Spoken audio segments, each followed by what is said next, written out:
Hola, soy Camila Gil Alvarado y hoy quiero compartirles el proyecto final que realicé para el módulo 6 del Diplomado en Psicología Organizacional.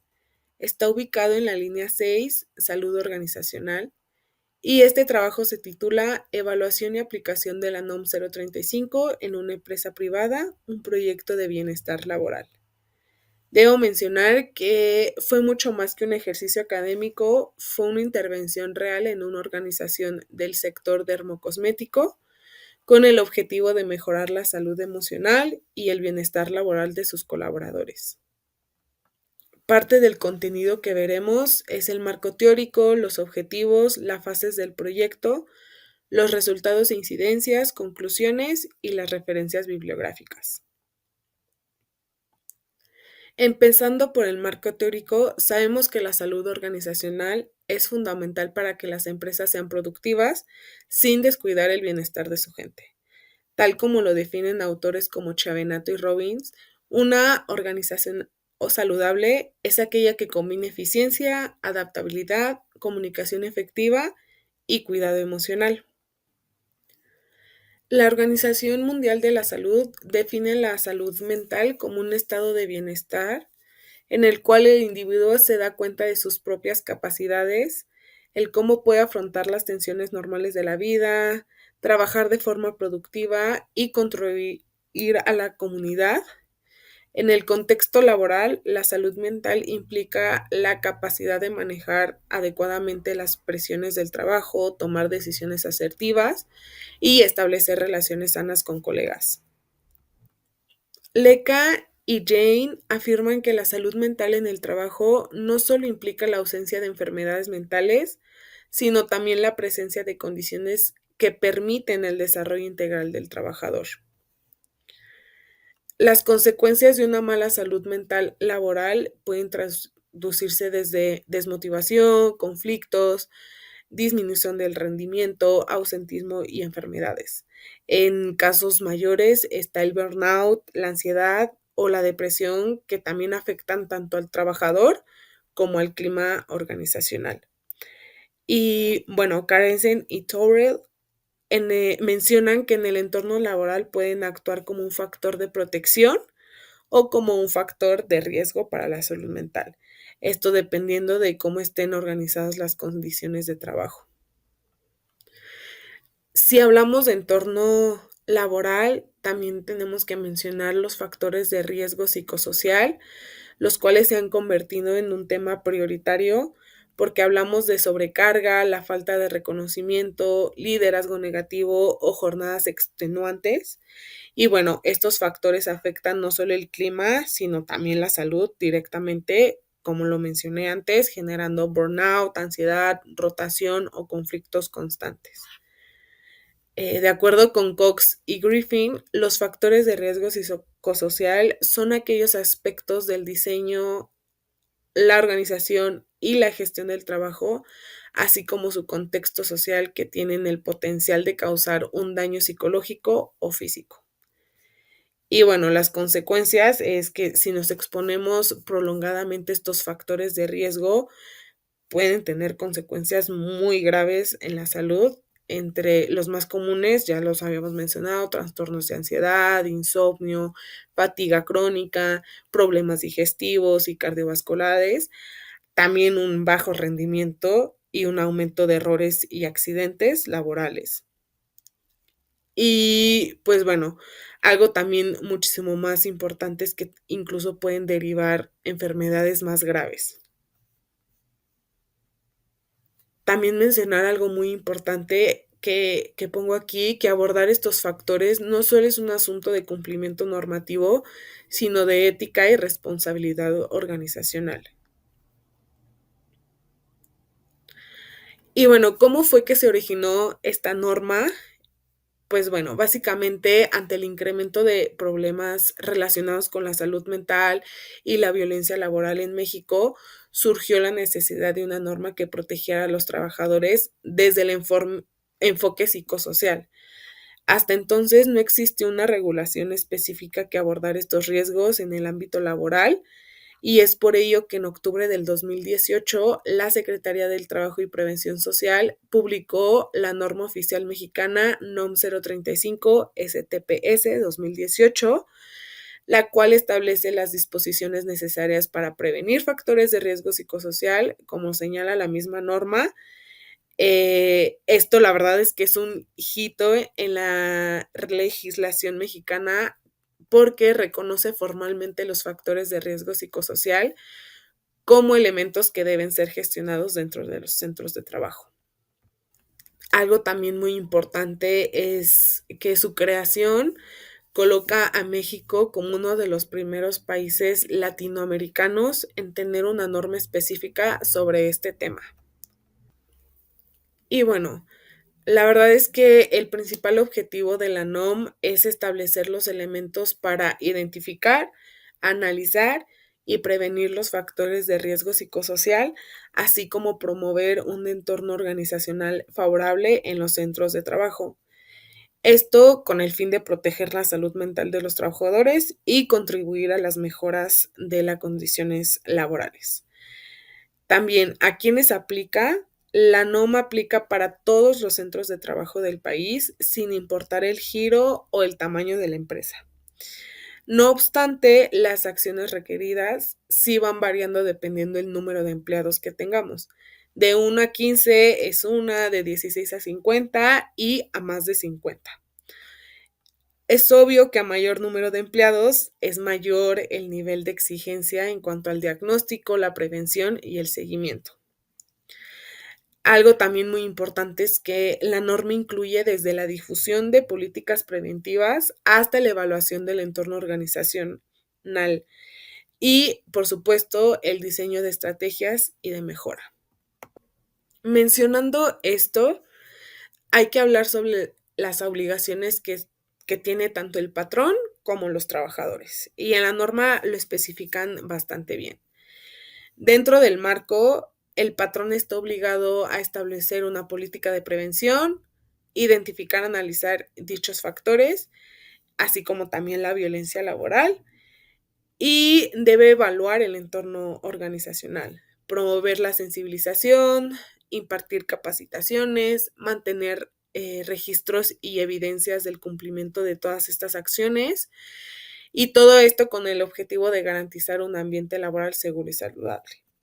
Por otra parte, los trabajadores tienen la responsabilidad de cumplir con la política establecida por la empresa, participar activamente en los procesos de identificación de factores de riesgo, reportar aquellas conductas que vayan en contra de un entorno saludable y colaborar con las medidas implementadas por los centros de trabajo.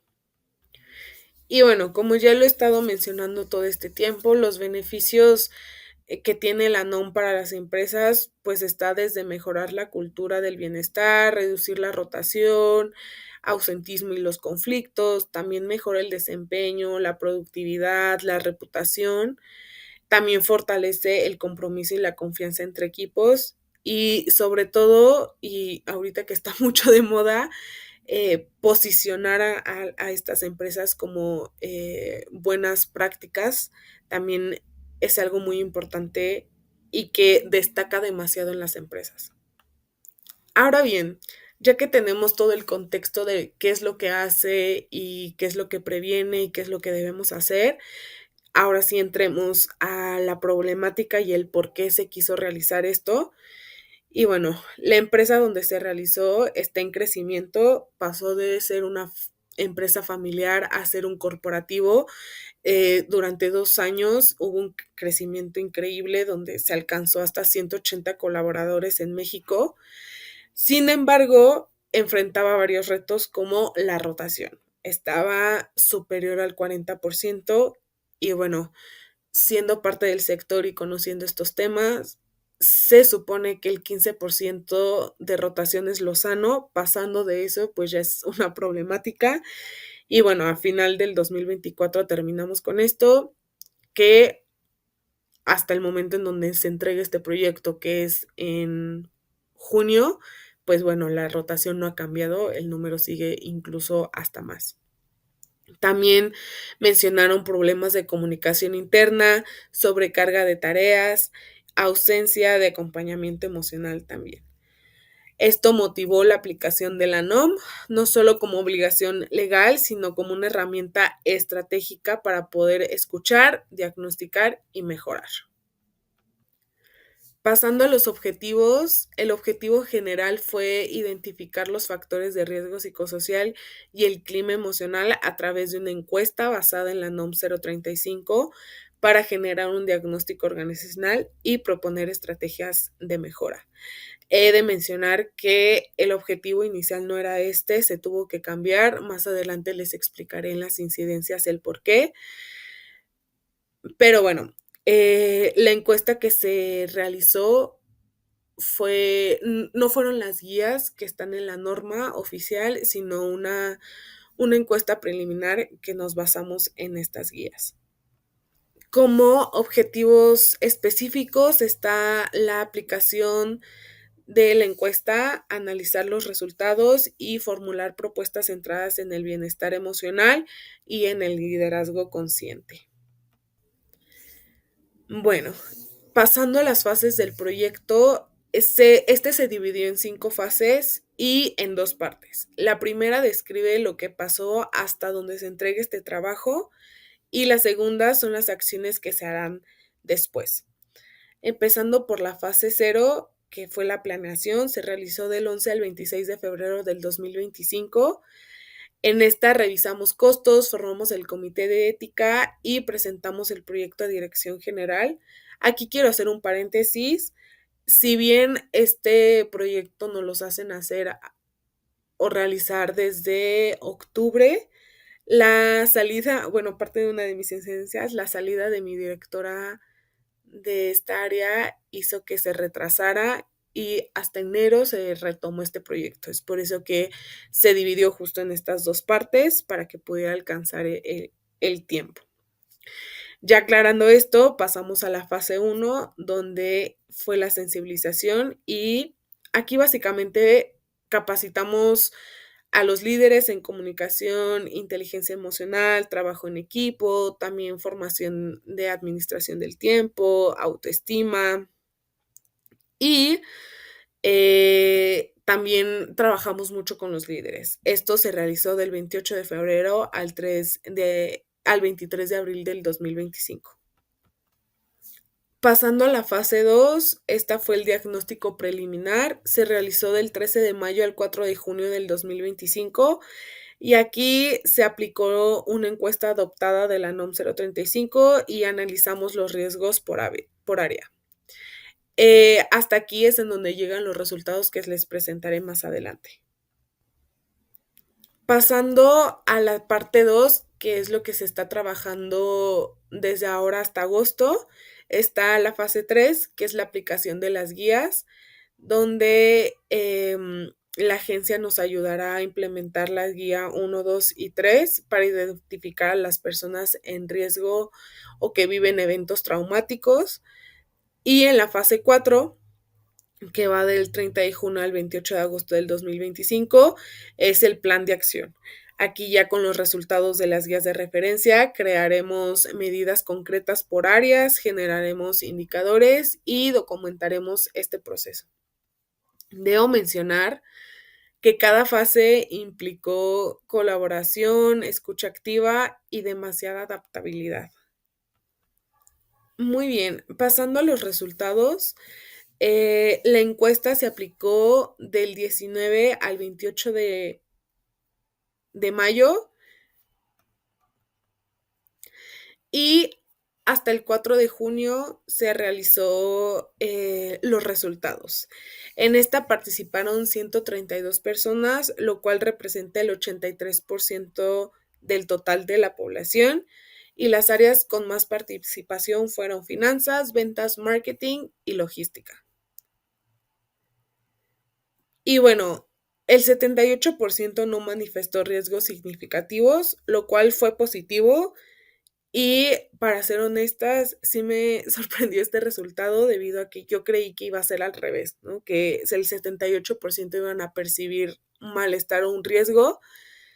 Sin embargo, solamente un 22% reportó este malestar emocional, la desorganización y también la carga excesiva. Las áreas que más reportaron estos riesgos fueron educación, ventas y marketing. Y estos datos nos permitieron enfocarnos en las acciones que podríamos adelantar en estas áreas clave. Bueno, aunque el 78% no manifestó un riesgo alto, lo cual es una fortaleza, el 22% que sí lo hizo es suficiente significativo para activar estrategias de intervención. A nivel organizacional, este porcentaje sí puede impactar tanto en el clima, el desempeño, la rotación y la salud mental general del equipo si no se aborda de una forma oportuna. Si bien pasamos a las incidencias y aprendizajes, debo mencionar que durante el proceso enfrenté incidencias relevantes. Algunas fueron, uno, el cambio de la dirección del área, lo cual pausó temporalmente el proyecto. La directora de recursos humanos salió y básicamente desde noviembre a diciembre no tuve noticias de qué es lo que iba a pasar. Aquí lo que pude aprender fue la perseverancia, la resiliencia y creer en este proyecto nos iba a ayudar algunas de las problemáticas que veníamos mencionando, como la rotación, la comunicación, la sobrecarga de trabajo y, por supuesto, el liderazgo negativo. Otra de las incidencias más importantes fue cuando se retomó el proyecto, ya que accedieron los fundadores, sin embargo, tercerizando a una agencia especializada para que pudieran ayudarnos. Se presentaron varias propuestas, sin embargo, ellos se inclinaron por una empresa que ya conocían, que es familiar. Y pues bueno, también aquí pude aprender a que no todo siempre sale como nosotros queremos y que puede pasar y ser flexibles y adaptarnos a lo que venga. Esta incidencia desencadenó varias otras. Esta incidencia desencadenó otras, como la modificación de los objetivos para adaptarlo a la realidad operativa y en general la mayoría del cronograma. Si bien yo había presentado un proyecto inicial, obviamente con la agencia se tuvo que fundir estas dos ideas para poder hacerlo de la mejor manera. Sin embargo, como se empezó pues básicamente 4 meses después de lo que se tenía planeado, teníamos que ajustarnos en cuanto al cronograma y también al alcance que iba a tener hasta yo entregar este proyecto, que en este caso lo que había mencionado, que fue realizar una encuesta preliminar en lugar de las guías de referencia. Otra incidencia que desencadenó tercerizar este proyecto fue la resistencia en la imposición del comité de ética. Este comité se encargará de darle seguimiento a las problemáticas que podrían surgir, tanto eventos traumáticos severos como violencia laboral, acoso, cualquier incidente que las colaboradores desearan reportar. Este comité era el encargado de darle seguimiento y una resolución. Lo que pasó fue que la agencia nos mencionó que debemos seleccionar a estas personas del comité de una forma estratégica en donde solo sean personas de suma confianza. Yo había presentado todo un proceso de selección de este comité donde fuera transparente y los mismos colaboradores participaran para poder seleccionarlos. Esto obviamente nos iba a beneficiar a que tuvieran la confianza de poder reportar algo si es que así lo deseaban.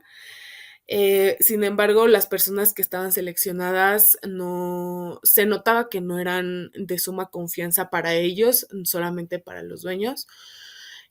Y bueno, los principales que se impusieron fueron el equipo de recursos humanos y sobre todo yo, mencionando que no iba a beneficiar para nada y estas acciones y que al contrario nos podía perjudicar y sesgar la implementación.